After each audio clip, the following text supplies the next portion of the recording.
प्रिय विद्यार्थियों, मैं सनेवता देवी, सहायक आचार्य राजकीय विधि महाविद्यालय कोटा से, और आप सभी का राजकीय विधि महाविद्यालय कोटा के YouTube चैनल में हार्दिक स्वागत एवं अभिनंदन। और मैं आशा करती हूँ कि आप स्वस्थ होंगे, सुरक्षित होंगे और आपका परिवार भी स्वस्थ होगा, सुरक्षित होगा।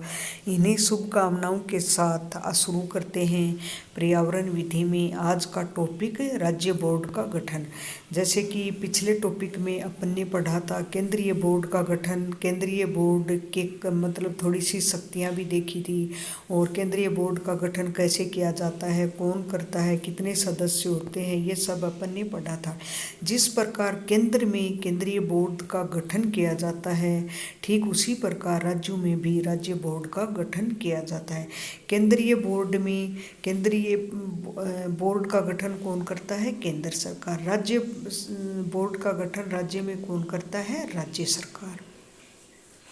तो क्या क्या है, क्या क्या प्रावधान है, थोड़ा सा देख लेते हैं।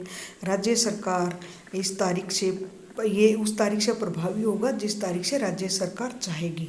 जैसा कि आधिकारिक एक राजपत्र में अधिसूचना द्वारा नियुक्त एक राज्य प्रदूषण नियंत्रण बोर्ड का गठन ऐसे नाम के तहत जिसे अधिसूचना में निर्दिष्ट किया जा सकता है, शक्तियों का उपयोग करने के लिए और इस अधिनियम के तहत उस बोर्ड को सौंपे गए कार्य निष्पादित करें। मतलब राज्य बोर्ड, जो राज्य बोर्ड का गठन है ये कौन करती है? राज्य सरकार करती है। इसमें कितने सदस्य होते हैं ये अब सब देख लेते हैं। और राज्य बोर्डों का गठन क्या है? जो कि केंद्रीय बोर्ड का है, वही राज्य बोर्डों का कार्य क्या है? जो कि केंद्रीय बोर्ड का। सीधी सी बात है, प्रदूषण से संबंधित ही कार्य हैं इनके। एक जो निश्चित मानक होता है कि मानक के बाहर जाकर कौन कार्य कर रहा है, कौन नहीं, वो सब ये देखते हैं। अब राज्य बोर्ड में कितने सदस्य होते हैं? राज्य बोर्ड में एक अध्यक्ष होता है, एक अध्यक्ष होता है। केंद्रीय बोर्ड में भी देखो एक अध्यक्ष था। और पर्यावरण संरक्षण या मामलों से निपटने के संस्थानों के प्रशासन में ज्ञान और अनुभव रखने वाले एक व्यक्ति से संबंधित मामले के संबंध में विशेष ज्ञान या व्यावहारिक अनुभव होने के लिए एक व्यक्ति जो नियुक्त किया जा रहा है राज्य सरकार द्वारा मनोनीत किए जाने। मतलब ये क्या, कौन होगा? एक अध्यक्ष होगा, लेकिन उसको विशिष्ट ज्ञान और अनुभव रखता हो, जो कि पर्यावरण से संबंधित व्यावहारिक अनुभव, इन मामलों में वो विशिष्ट अनुभव रखता हो। या बशर्ते कि अध्यक्ष या तो पूर्णकालिक अंशकालीन तो हो सकता है, क्योंकि राज्य सरकार जो उचित समझे कर सकती है, परंतु उसको पर्यावरण से संबंधित संरक्षण मामलों में संबंधित उसको विशिष्ट अनुभव और ज्ञान होना चाहिए। इसका मतलब हर किसी भी व्यक्ति को अध्यक्ष नियुक्त नहीं किया जा सकता, उसको पर्टिकुलर इससे विशिष्ट ज्ञान अनुभव होना जरूरी है। राज्य सरकार द्वारा उस सरकार का प्रतिनिधित्व करने के लिए नामित किए जाने वाले अधिकारियों की संख्या 5 से अधिक नहीं, कम से कम 5 संख्या होगी, जो कि उस सरकार का प्रतिनिधित्व करने वाले ऐसे 5 व्यक्तियों को नामित करेगी। फिर क्या? राज्य के भीतर काम करने वाले स्थानीय अधिकारियों के सदस्यों में से राज्य सरकार द्वारा नामित किए जाने वाले व्यक्तियों की संख्या 5 से अधिक नहीं, ये भी कम से कम 5 सदस्य ये होंगे, और कम से कम 5 और एक पूर्णकालीन या अंशकालीन अध्यक्ष होगा। फिर क्या? राज्य सरकार द्वारा कृषि है, मत्स्य, मछली वगैरह को बोलते हैं, उद्योग है, व्यापार है, या किसी अन्य हितों का प्रतिनिधित्व करने के लिए राज्य सरकार द्वारा नामित किए जाने वाले गैर अधिकारियों की संख्या 3 से अधिक नहीं होनी चाहिए, जिसका प्रतिनिधित्व किया जाना चाहिए। मतलब ये जो बताए हैं इसमें कम से कम 3 से अधिक तो हो ही नहीं सकती। फिर इसके बाद क्या? राज्य सरकार द्वारा स्वामित्व, नियंत्रित या प्रतिबंधित कंपनियों या निगमों का प्रतिनिधित्व करने के लिए 2 व्यक्तियों को उस सरकार द्वारा नामित किया जाना। को कितने व्यक्ति? 2 व्यक्ति। ये आपको थोड़ा याद रखना है कि कैसे ये एक, जैसे ये वायु प्रदूषण निवारण नियंत्रण अधिनियम 1981, जल प्रदूषण निवारण अधिनियम 1974, इसके अंतर्गत एक सेक्शन का ही डिफरेंस है। बाकी जो राज्य बोर्ड का गठन किया गया है, केंद्रीय बोर्ड का गठन किया गया है, सब वही चीज़ें हैं।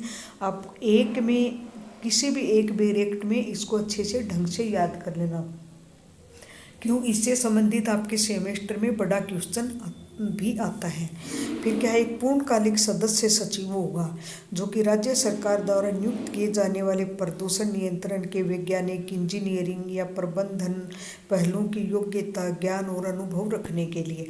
अब आपको ये देखना जरूरी है कि कितने सदस्य हैं और इन सदस्यों को पर्टिकुलर इनकी क्या क्या योग्यता है, मतलब क्या क्या वो होनी चाहिए, किस किस चीज़ में इनको विशिष्ट ज्ञान और अनुभव होने चाहिए। फिर क्या, प्रत्येक राज्य बोर्ड उपधारा एक जो अपन ने पढ़ी थी, अधिसूचना में राज्य सरकार द्वारा निर्दिष्ट नाम के साथ है एक निकाय जो कि ये होगा कॉरपोरेट होगा जिसका शाब्दिक उत्तराधिकार होगा और इस अधिनियम के प्रावधानों के अधीन शक्ति के साथ एक सामान्य मुहर अधिग्रहण करने के लिए, पकड़ और संपत्ति का निपटान और अनुबंध करने के लिए हो सकता है उस नाम से मुकदमा करे या मुकदमा करे। इस खंड में जो भी ये जो चीज़ है ये आपको ढंग से अपने हिसाब से इन चीज़ों को सबको आपको एक्सप्लेन करनी है। एक्सप्लेन करने आप ज़रूरी नहीं है इसी भाषा में लिखें, आप अपनी भाषा में उसको एक्सप्लेन करके समझा के अपनी भाषा में भी लिख सकते हैं अपन। इस खंड में कुछ भी होने के बावजूद कोई भी राज्य बोर्ड किसी केंद्रीय क्षेत्र के लिए गठित नहीं किया जाएगा और एक केंद्र शासित प्रदेश के संबंध में केंद्रीय बोर्ड शक्तियों का प्रयोग करेगा और उसे केंद्रीय क्षेत्र के लिए एक राज्य बोर्ड के कार्य करेगा, बशर्ते कि किसी क्षेत्र के संबंध में केंद्रीय बोर्ड अपनी सभी अपनी शक्तियों का कार्यों का उस उपधारा के तहत ऐसे व्यक्ति या व्यक्तियों के शरीर के रूप में सौंप सकता है जो केंद्र सरकार द्वारा निर्दिष्ट कर सकती है।